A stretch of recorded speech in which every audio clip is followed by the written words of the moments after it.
Welcome to our channel English Avenue, where real stories not only touch your heart, but also train your ears, your brain, and your voice.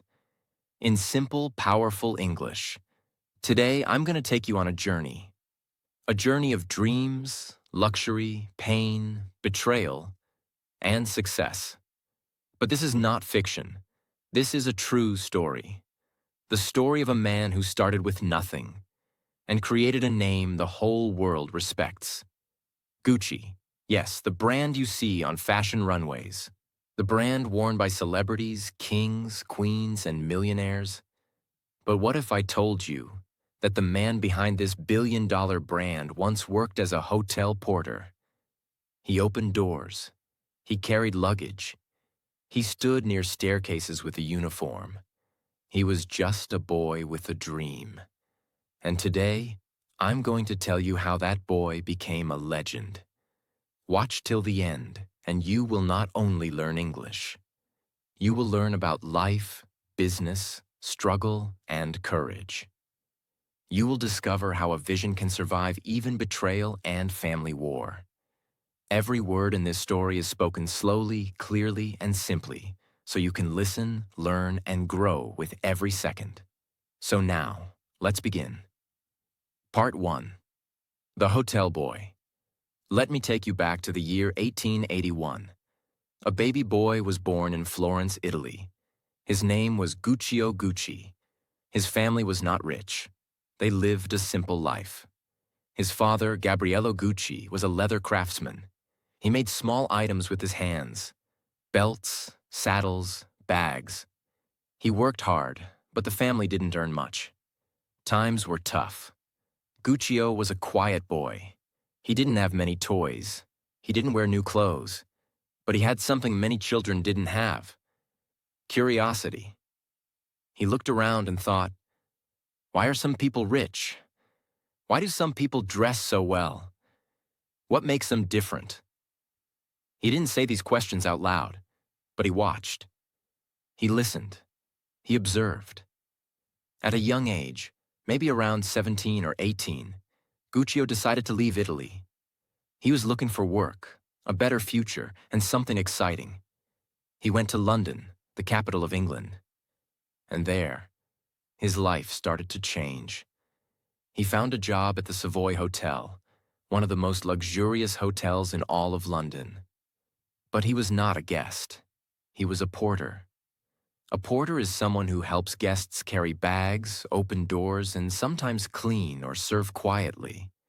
Guccio wore a uniform and stood straight near the hotel entrance waiting for guests.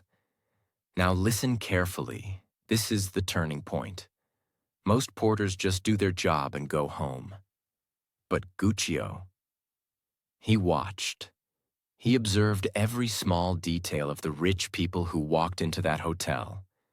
He saw the way they dressed. He noticed their shoes, their coats, their leather bags. And that's when he had a thought. These people carry bags that show their class. Their style is not just fashion, it's status. What if I could make something like that? What if I could bring Italian craftsmanship into luxury fashion? That thought stayed in his mind. And the magic of Gucci was born in silence, in his mind, while he was still wearing a hotel uniform. For years, Guccio continued working. He didn't jump into business right away. He studied, not from books, but from people. He watched how the guests talked, how they held their bags, what they liked, what they hated.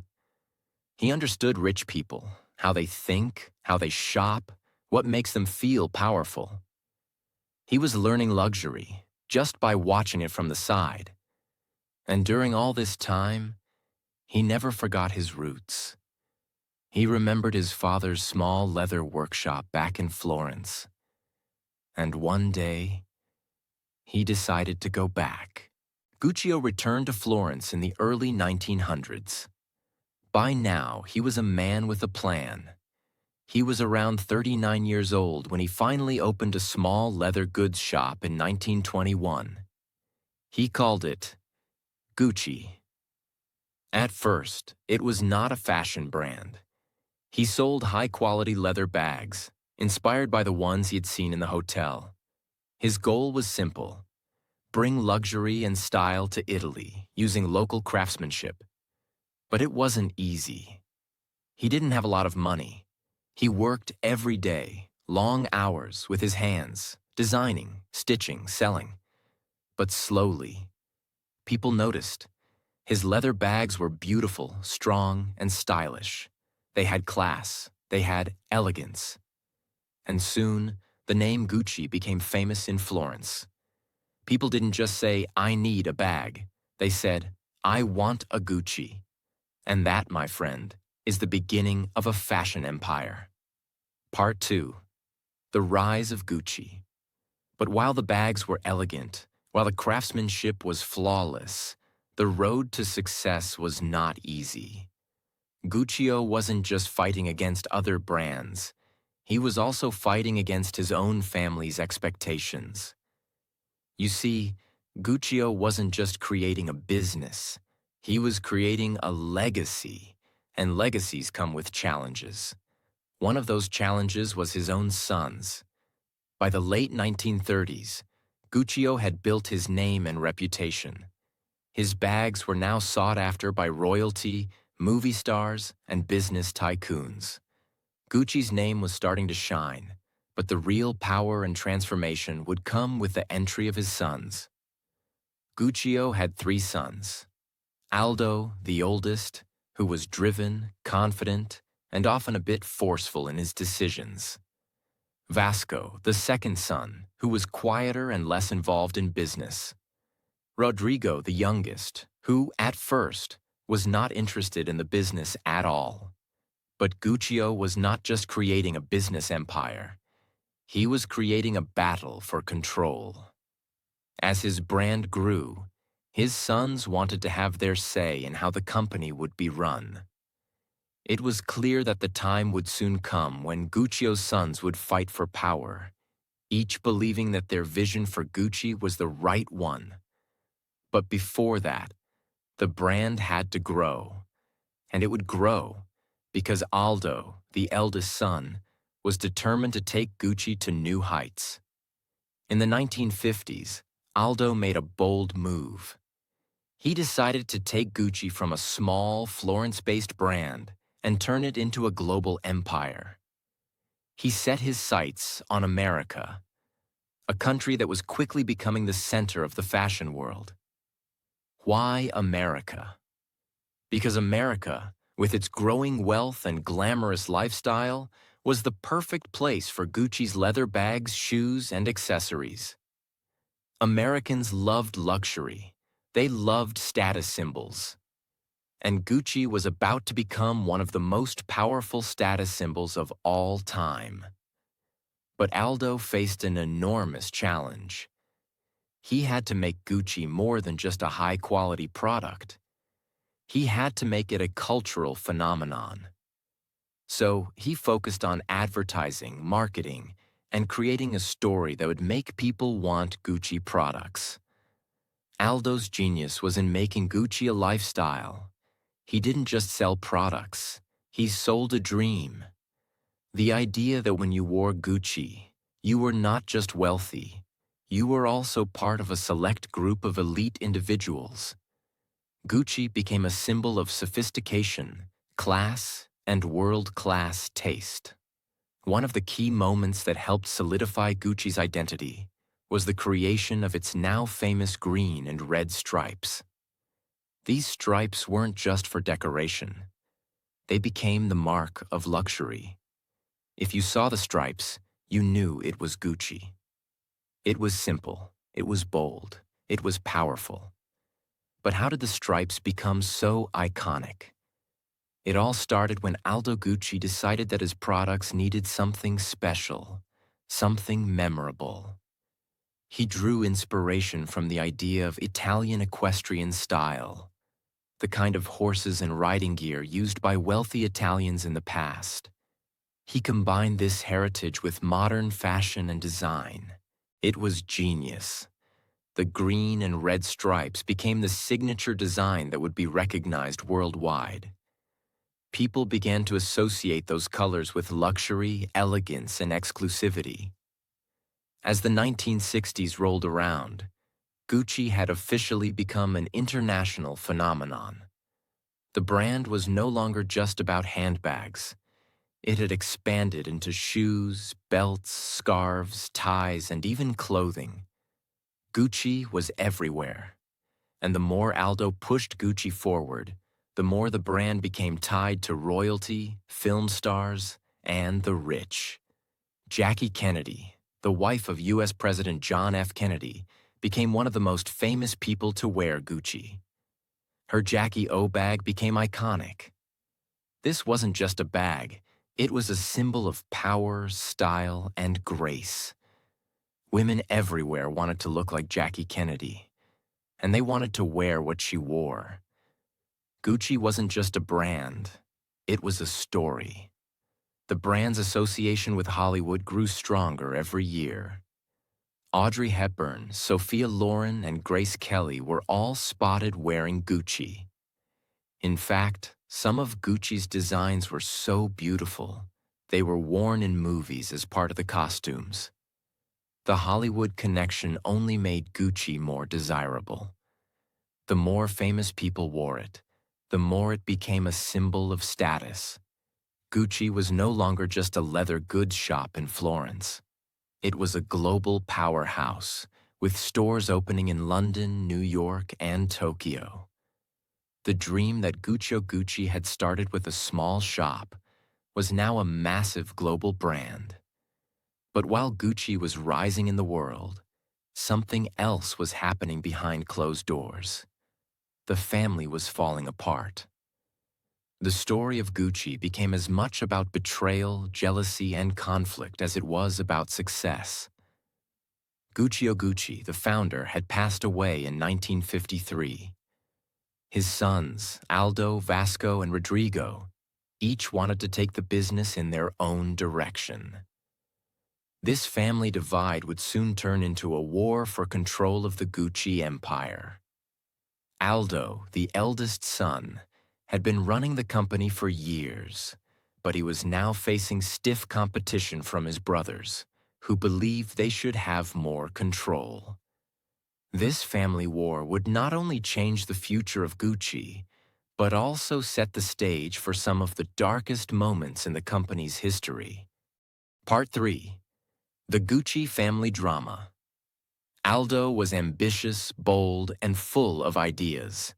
He wanted to expand the brand globally, and he wasn't shy about making big decisions. But his brothers, Vasco and Rodrigo, also had ideas of their own. Vasco, who had initially been uninterested in the family business, now wanted a say in how things were run. Rodrigo, the youngest, was caught in the middle, unsure of where his loyalties lay. As time passed, Aldo became more assertive, and his brothers started feeling left out. It wasn't just about money anymore. It was about pride, ambition, and the desire for control over the Gucci name. Aldo had poured his heart and soul into Gucci's success, but his overconfidence led to mistakes. He became obsessed with expanding the business.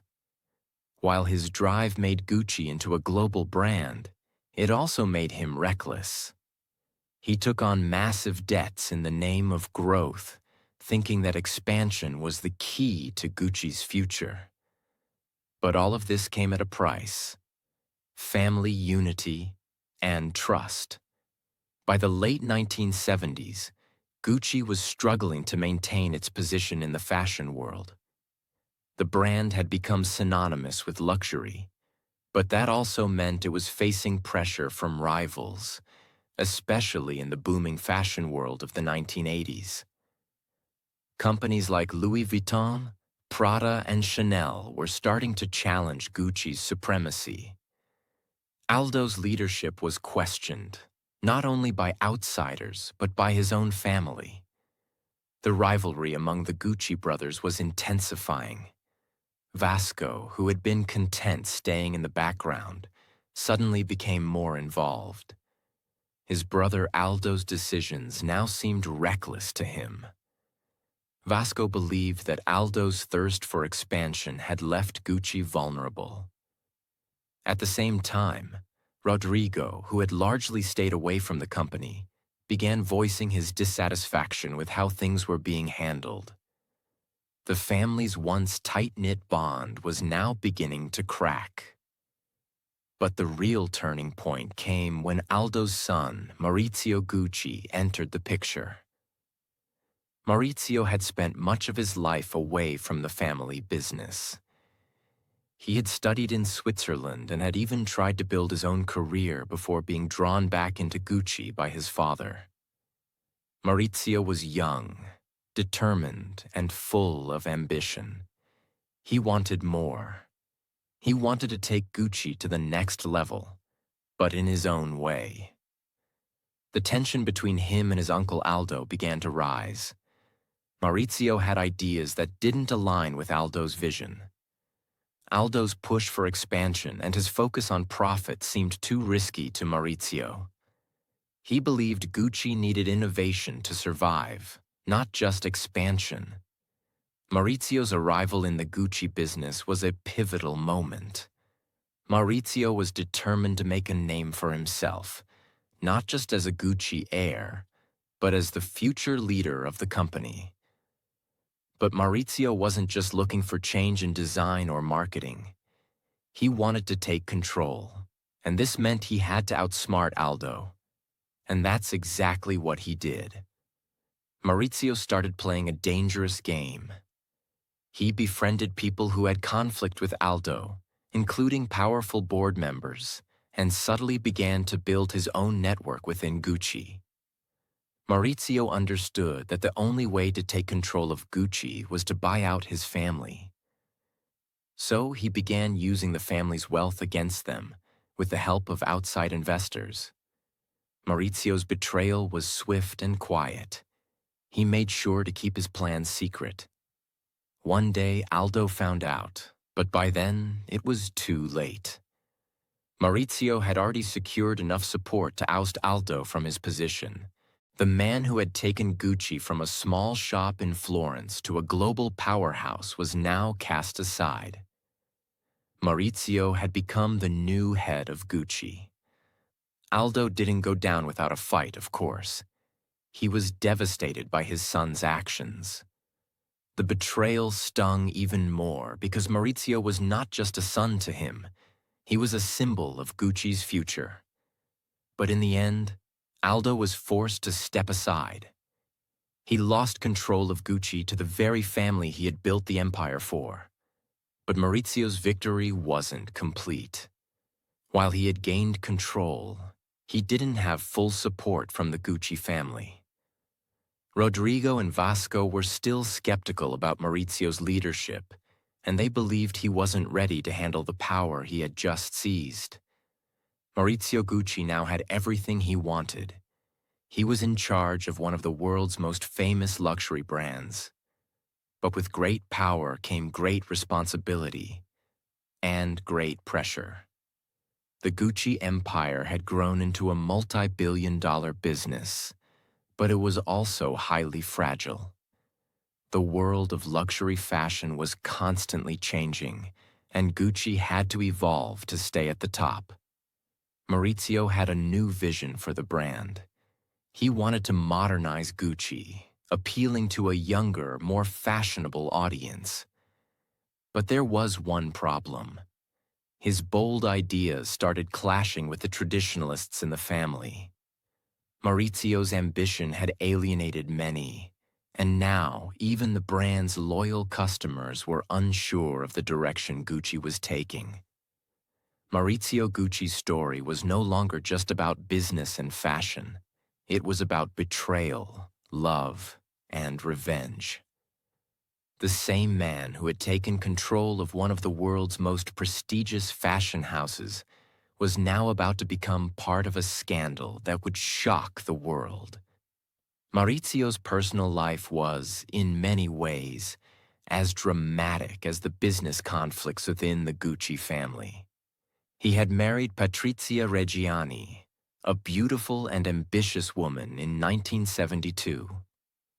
Patrizia came from a wealthy background, but her relationship with Maurizio wasn't just about love. It was about power. She wanted to be part of the Gucci legacy, and she saw Maurizio as her ticket to a luxurious life. Together, they seemed like the perfect couple. But behind closed doors, their marriage was full of struggles.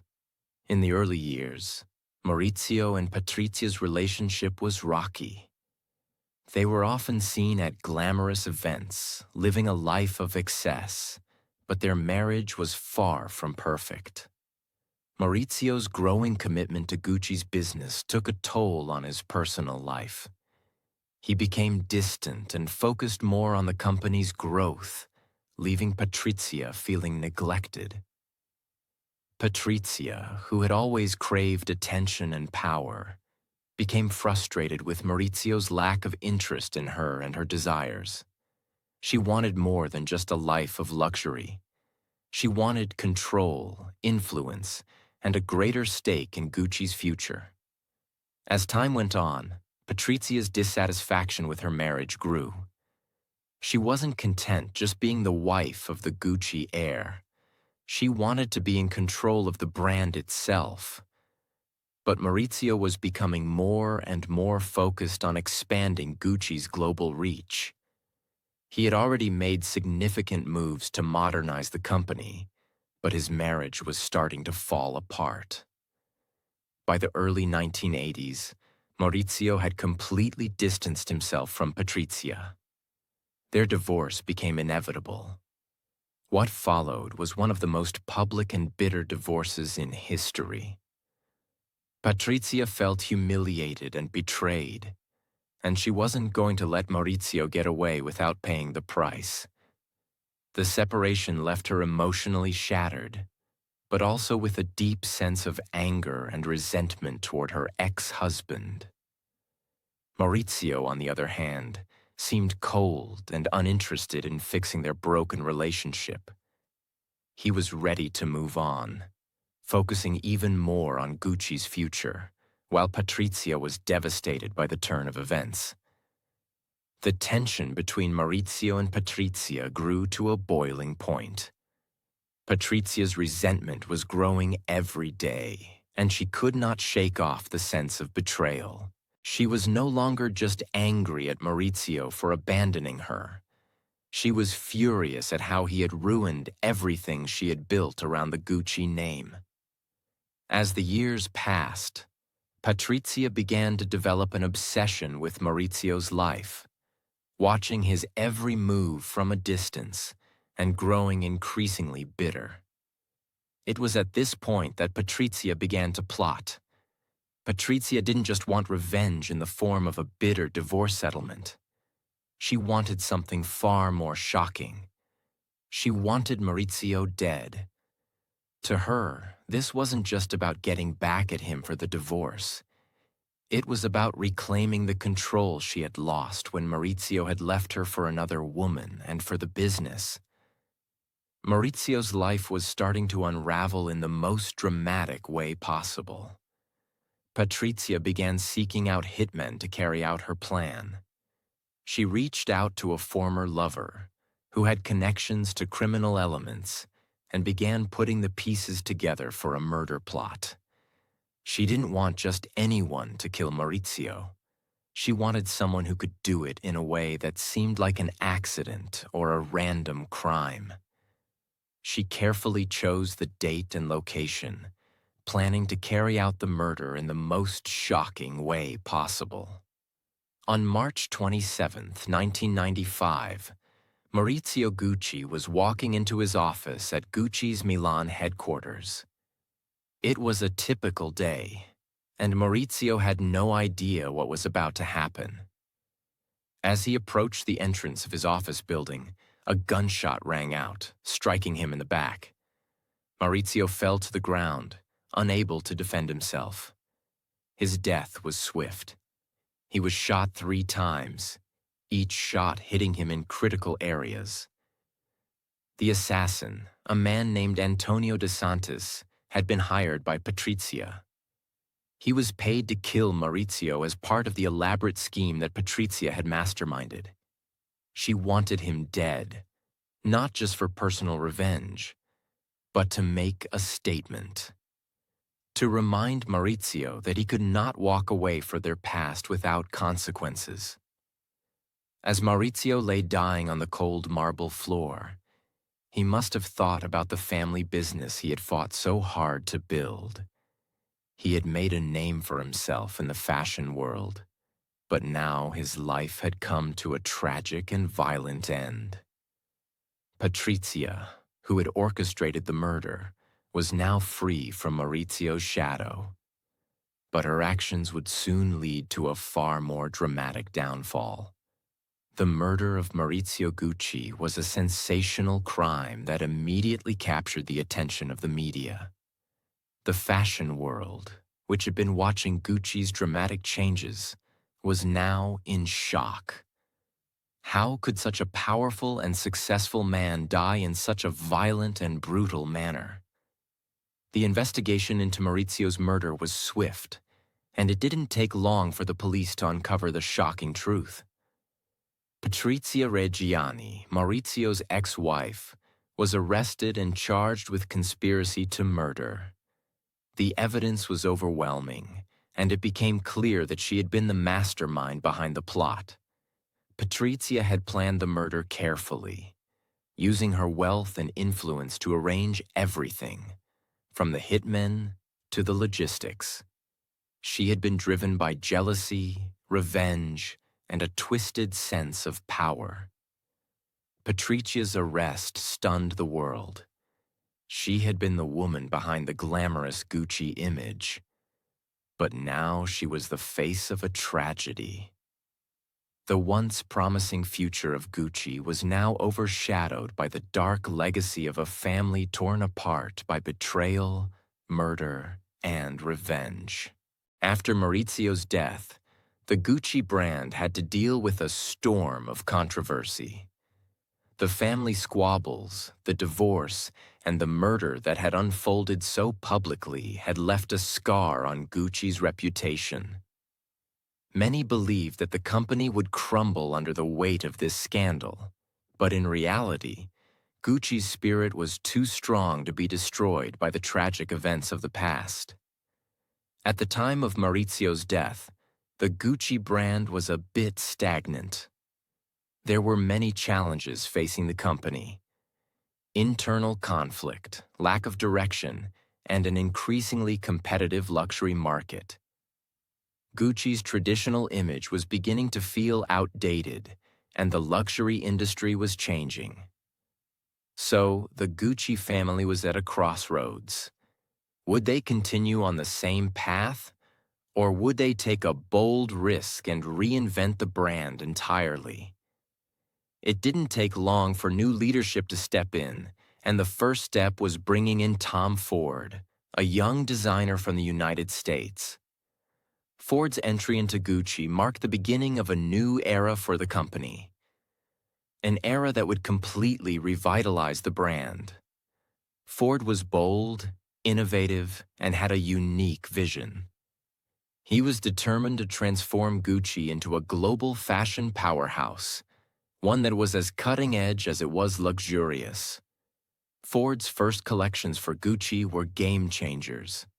His designs were edgy, modern, and sensual, and they resonated with a younger, more fashion-forward audience.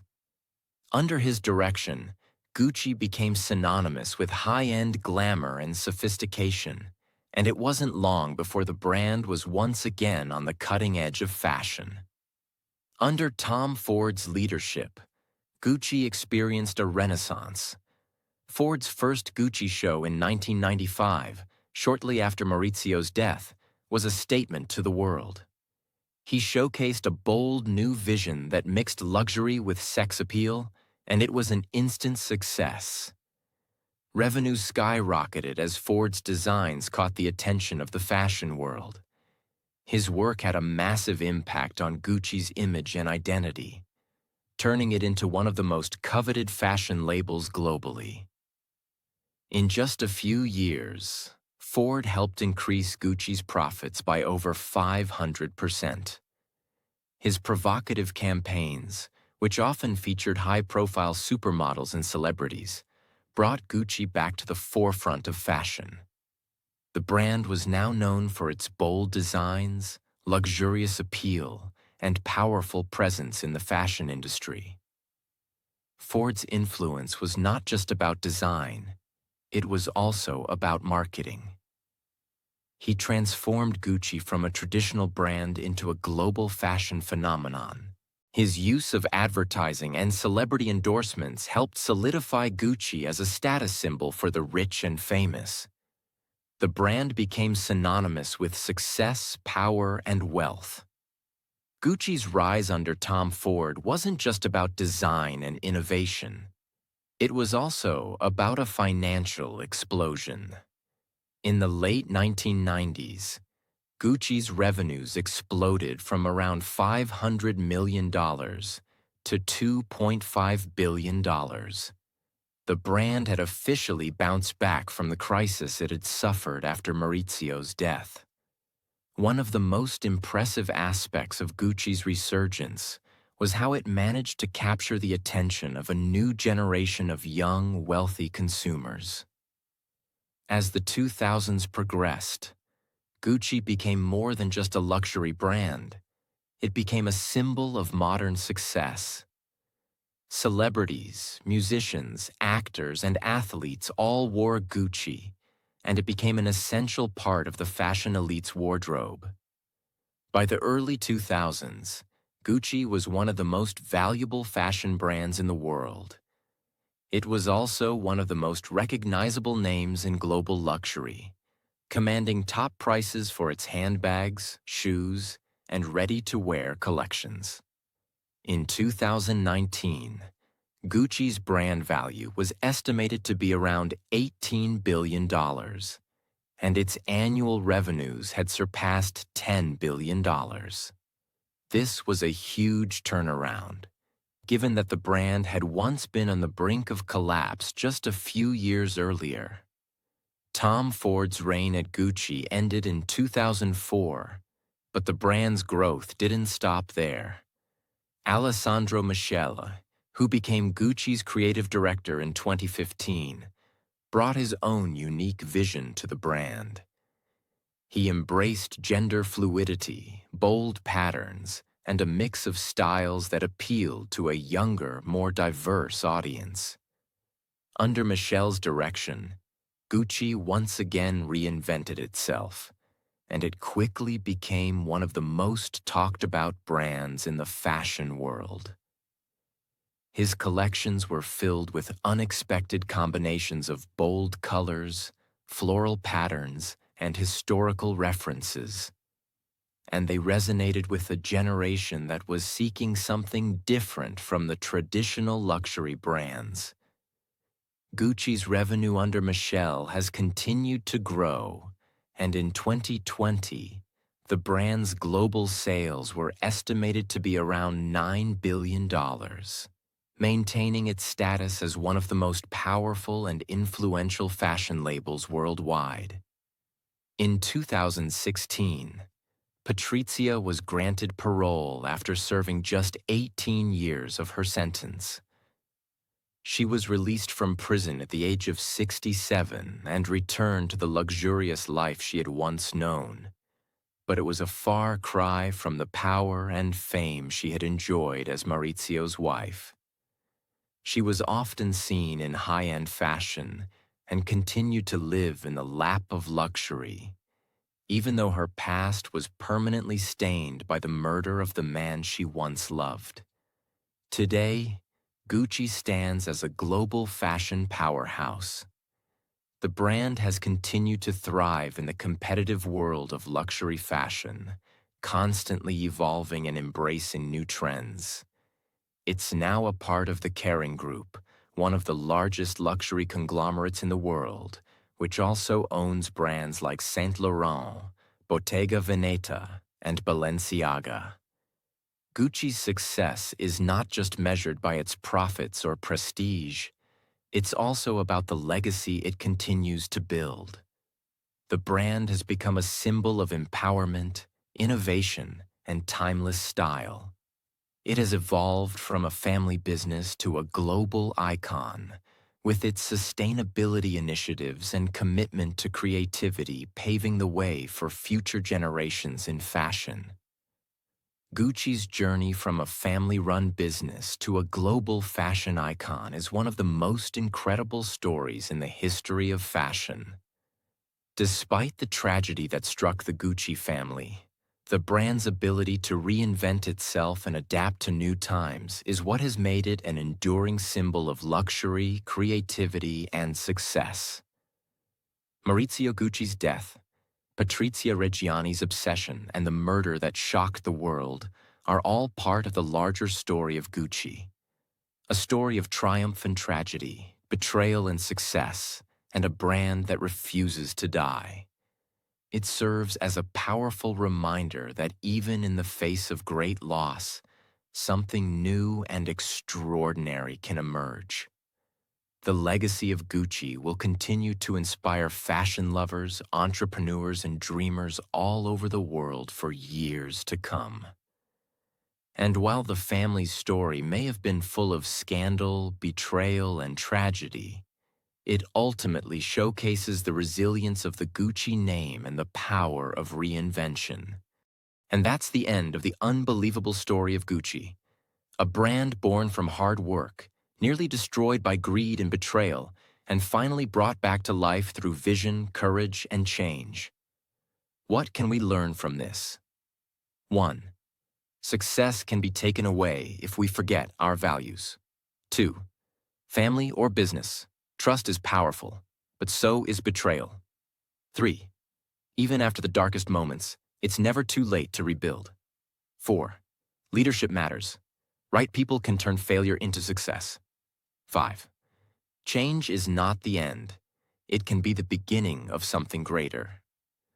Gucci's story teaches us that life is not just about rising, it's about rising again after we fall. That's what makes a brand, a person, or a dream truly legendary. So whether you're learning English, building a dream, or just trying to find motivation in your own story, don't give up. Keep learning, keep moving forward, and remember, even the biggest success stories started with pain, struggle, and a choice to keep going. Thank you for watching. This is your place for stories, book summaries, life lessons, motivation, and learning English every day. Don't forget to like, share, and subscribe. See you in the next story.